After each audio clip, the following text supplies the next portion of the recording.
This is the ark where they hold the Torahs behind the curtain. Curtain slides back, and then there's doors there, and that's where they keep the Torahs. On the right side, there's a seat. The rabbi sat at the seat there. And then the left seat over here is where the president of the synagogue, he sat there in services and on Saturdays. As you see, there's a Ten Commandments protected by the lions.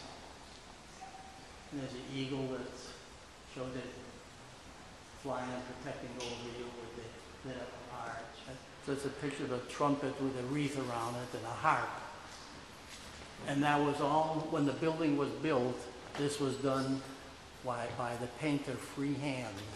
The same thing with the design around the border, the bottom of the ceiling and on the wall.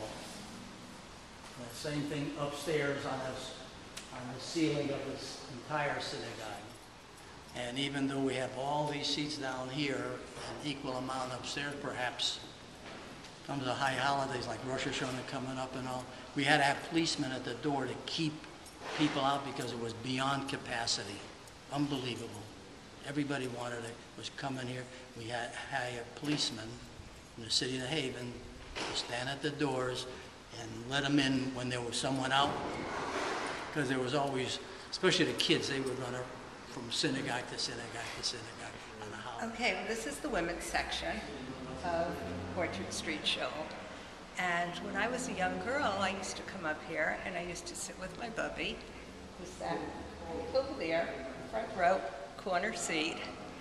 And I felt like royalty. I felt very, very important sitting up in the balcony. Very important. Because I could look down and I could see everything. And I could, no matter what was there, I could see it. And it's a fabulous view. It feels good to be up high here. It feels really great. And I used to sit up here with my bubby. My Zadie sat down there in the corner. And sometimes I would catch my bubby and Zadie looking at each other because they were on opposite sides of the room, so they could see each other. I used to have Purim parties and dress up in costumes. And it has such wonderful memories that I want future generations of children to be able to come here and experience those. There is so much to offer in this building. It holds the spirits of everybody who's been here before. And it's very, very important. A lot of people who belong to the synagogue have parents, grandparents who've davened here, who've prayed here. And a lot of people who are joining are doing it out of nostalgia, not in memory of their parents, in memory of their grandparents. So it's just very, very beautiful, and it just feels wonderful to be here.